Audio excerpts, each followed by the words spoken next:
Hi guys! Bakit mas makabubuti na malaman natin ang mga negative sides o masakit na katotohanan sa buhay?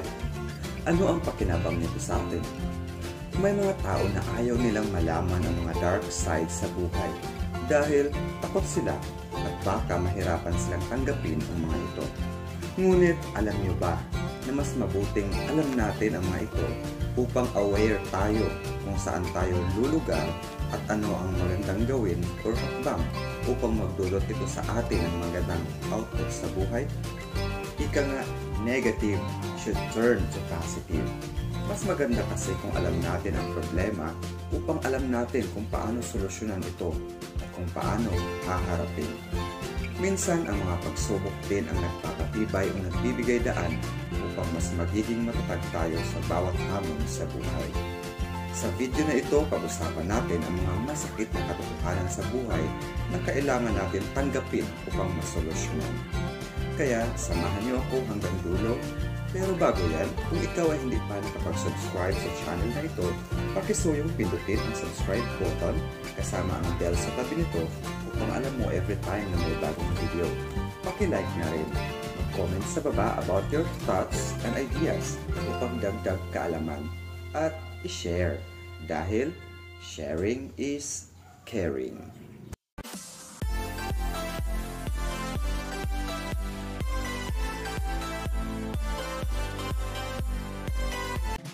Welcome back to Nuchan TV1. This is CJ, a content maker. At narito ang mga masasakit na katotohanan sa buhay na kailangan nating tanggapin at maintindihan upang alam natin kung paano solusyonan. Una, hindi lahat ay maintindihan ka. Ganyan talaga ang buhay. Kahit gaano pa natin kabait, kagaling makisama, ay may mga tao talaga na ayaw sa atin. Dahil hindi nila tayo kayang intindihin sa kung sino tayo at kung anong mayroon tayo. Kaya, upang hindi tayo ma-frustrate, hayaan mo sila. Let them be kung ano ang pananaw nila. Don't be a pleaser person. Don't blame people for disappointing you. Instead, don't expect too much from them. Kailan naman tayo nasasaktan ng sobra-sobra dahil napakataas ng expectation natin sa kanila. Number 2, mag-focus sa mga taong mahal tayo o mahal ka. Sabi nga, people may come and go. May umalis o nawawala sa buhay natin, pero may pumapalit o dumadating na much better. Tanggapin natin ang katotohanan na walang permanente sa buhay. Changes lang, forever sa mundo.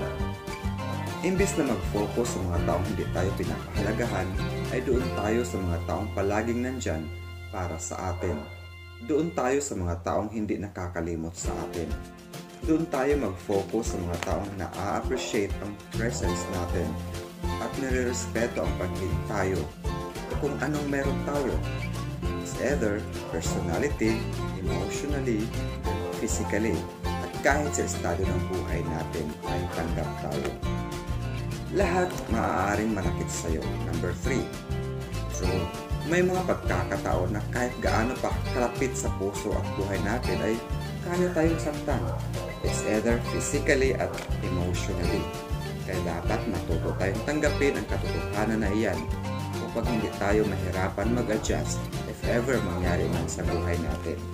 Dahil, alam nyo ba na ang pinakamasakit sa lahat ay yung mismong tao na mahal mo o pinagkakatiwalaan mo ang mananakit sa'yo. Kaya dapat, handa tayo sa ganyang pangyayari. Ang mahalaga ay alam natin kung saan tayo lulugar at dapat natin isipin kung worth it ba ang taong yun kahit nasasaktan tayo. Number 4. Madalas sa may mabuting kalooban o puso ay sila ang nasasaktan. Kung napansin nyo, madalas sa mga taong sobrang tino, sobrang bait, sobrang mapagbigay, ay sila yung kawawa at talo. Bakit? Dahil unang-una, naaabuso sila. Sila ang kawawa dahil napaka-vulnerable. Talo madalas dahil nauwi na lang na luhaan. Sila yung madalas nagbibigay kaysa tumatanggap. Kaya pag tuloy-tuloy ang ganoong sitwasyon, ay sila ang nawawalan sa gulo. Dahil nga may mabuting puso ay madalas paparaya. Kaya ang ending, umiiyak sa bago. Napakadaling magpatawad kahit sobrang nasaktan na. At tanggap lang ng tanggap sa kung anong klaseng pagmamahal ang binibigay sa kanila kahit minsan ay hindi na makatarungan. Kahit alam pa nila na they deserve better. Pero sige pa rin, walang reklamo kahit nasasaktan na. Dahil nga sa nature nila ang pagiging mabait. Kaya madalas sila ang kawawa at api. Ikaw ba? Alin ka sa dalawa? Inaapi o mapang-api? Naaabuso o mapang-abuso? Number 5. Every experience. Dapat nating maunawaan at tanggapin ang katotohanan na sa bawat experience natin, bad or good man ito, ay ito ang magdadala sa atin sa kung sino at ano tayo in the future. Bawat experience at desisyon sa buhay ay may kaakibat na resulta.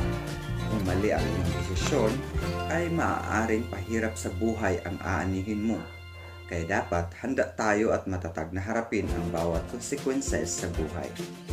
Huwag matakot na magkamali at huwag mag-expect na ang success na hinahangad natin ay makukuha sa loob lamang ng 24 oras. Sometimes, it's okay not to be okay. Minsan naliligaw tayo ng landas, ganun pa man, find yourself over and over again.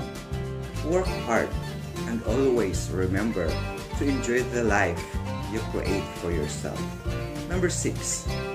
Don't kill people with kindness. Alam niyo ba, dati lagi kong sinasabi na kill them with kindness. But from time to time, I realize na hindi ito applicable sa lahat ng tao. Dahil naaabuso tayo at akala nila okay lang dahil mabait pa rin tayo sa kanila. Kaya, don't kill people with kindness because not everyone deserves your kindness.